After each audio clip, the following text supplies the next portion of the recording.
To live in a world of immense technological expansion is to live in a world where you always feel like you are one step behind.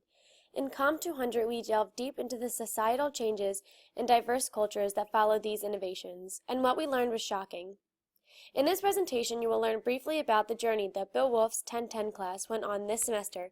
So let's get started by discussing hashtag CTPF15's signature project, the blog. For me, this semester-long assignment had my name written all over it. I've always wanted to create a website of my own and be consistent with it, so being forced to post every week definitely helped me fulfill my goal.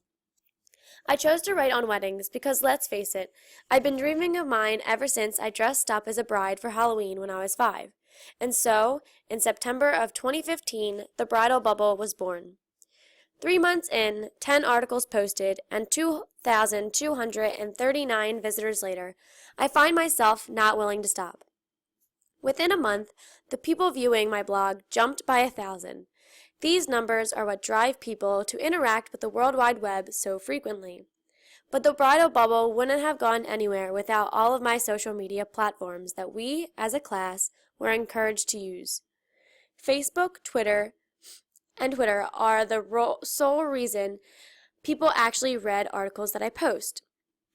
The more people that share my posts, the greater my viewing count becomes. This is only a small example of how communicating in our world today has become so simple and rather involved. During this course, we discussed the issue of participatory culture brought up in an article by Jenkins and Reingold, and how the world has changed because now consumers have become producers with the click of a button. As my friends and family share my article on Facebook, they are now becoming marketers.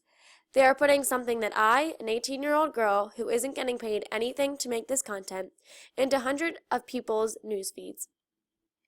This changes the game for big entertainment companies because they are now faced with millions of new competitors doing and watching the work for free. Blogging nowadays has become so easy with all of these new tools on the internet. This semester, we had exposure to handy apps that make for blogging a piece of cake. Pocket was my personal favorite because it made saving articles that I found on different platforms so simple to save for later. For the articles I wrote that required research, I could just save a separate article I found under a tag so that it made accessing multiple articles on that topic easy. Also, I'm a sucker for a user-friendly website, so Pocket is perfect for me. Another tool that we were introduced to was the Screen-O-Matic that allows you to record what is on your screen. This has a big effect, I feel, on digital literacy because it shows how our generation is becoming very hands-on and visual learners. I use this tool to review a website, happycouple.com, and I'm currently using it now to make my final. Having something like this is very useful in our society because it calls for a new way of learning. People utilize videos that display screens more than we think. Whether it be for technical issues, Photoshop tutorials, or just to help with a simple math problem, we are always seeking help via the screen. This also lends a hand to the video we watched by Kirby Ferguson, Everything is a Remix, in which he suggests that everything we do in life is a remix, because we are constantly building off other people's thoughts. This is exactly how the Screen-O-Matic and Zeit are relative to getting ideas or instructions for my blog through other people's content. When I found myself struggling with different articles each week, I would look at numerous wedding accounts on either Twitter, YouTube, Zeit, or Pocket. The amount of information pouring out from all of these different sources was so helpful and made coming up with an idea that much easier. So either by the format, content, or idea within my blog, everything is truly a remix, because I wouldn't have been able to create those things all on my own. Another part of digital literacy that we learned about in this course is that of visual aid. In an anthropological introduction to YouTube by Michael Wesch, he talks about the power of video holds, and how something that goes viral can impact the community of the internet. I have experienced this in that by putting multiple videos within my post, the reader has a better understanding for the content I am writing about.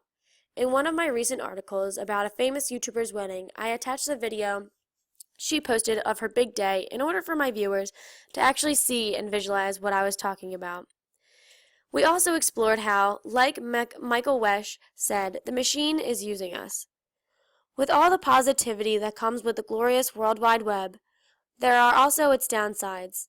We discussed how, as a society, our culture may be becoming addicted to technology, and if this could have a rippling negative effect on our social interactions, intelligence, and others.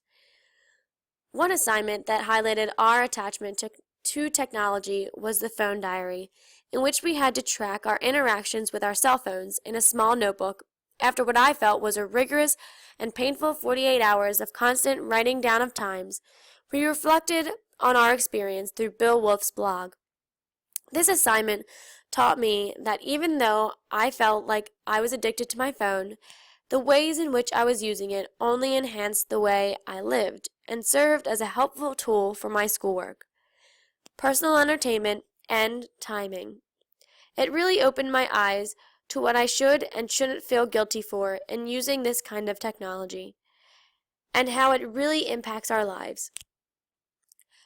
Knowing when and how we interact with our phones is a great way to understanding digital literacy. Spending more time online exposes you to the language of the web and helps you learn about our digital lives and our digital selves and the digital footprint we leave on this world. We actually make more of an impact than we think.